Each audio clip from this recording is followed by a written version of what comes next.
Bismillahirrahmanirrahim. Often in life, we see the outcomes and the results of what people have achieved. We don't always see the effort or the sacrifices that they went through in order to get there.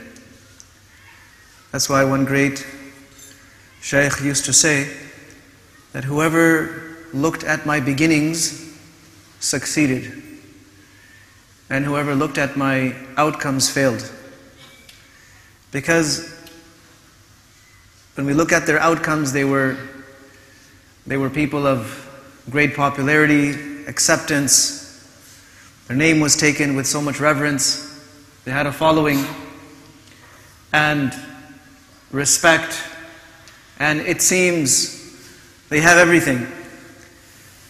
But what people don't see is the years of toil and hardship and sacrifices before they ever came close to what they are.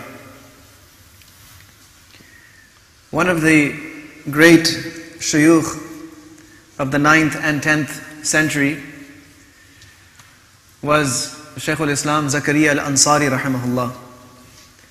Great muhaddith, faqih. He was from Egypt and he moved to Cairo to study at Al-Azhar.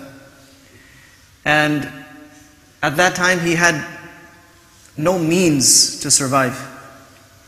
He had a great deal of zeal for knowledge, but he did not have anything to sustain himself. So all day he would sit in class, and at night time he would wander about the streets of Cairo picking up the rinds of watermelons. You know, when somebody eats a watermelon and they throw away the peel, the skins.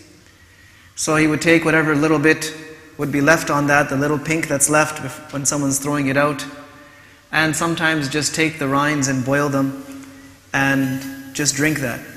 And he survived like this for many years. Some scholars say that he lived like this for the whole duration, and others say that he lived like this for a few years before someone found him like this and then offered to help them and take care of them.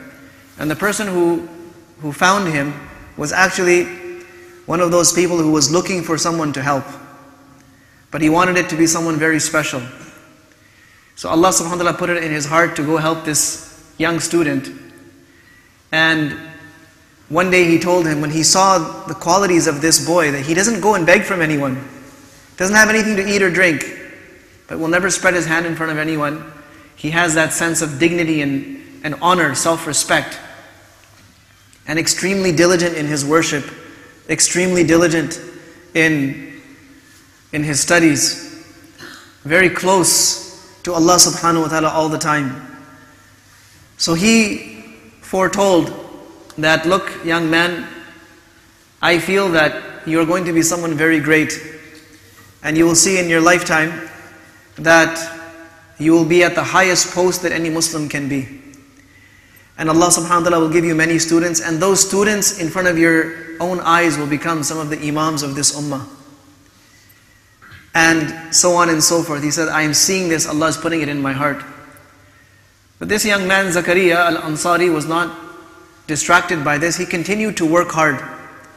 And true to what that person had told him, a time came when the king of Egypt at that time, Qaitbai, he said that, I would like you to be the judge of judges, the head judge of the country, of my kingdom. So Imam Zakariyya al-Ansari, rahimahullah, he rejected this. He says, no, I don't need this. But the king insisted and pleaded, and it wasn't until the king pleaded with him and begged him that he finally accepted it. And it was on the condition that if the king steps out of line, Zakariyya al-Ansari will correct him and rectify him. And he agreed to this. So great people that we read about are the students of Zakariyya al-Ansari, Hafiz ibn Hajar al-Asqalani, Abdul Wahhab al-Sha'rani, and great muhaddithin, fuqaha of that time. True to that person's prediction, even his students were the leaders, the stars of the Muslim world in his time, and he saw it happen. But at that time no one would be able to tell that this is the same person who was starving and had nothing to eat or drink for years at a time. So our phase that we are in today is the phase of learning and effort and sacrifice. No one's going to see this tomorrow. People will see the outcomes. But if we slack off and we just take things for granted and take life very easy, then also no one will see what we are doing today or what we did at this phase, but people will see the outcomes. But the problem is that at that time there won't be many outcomes to show.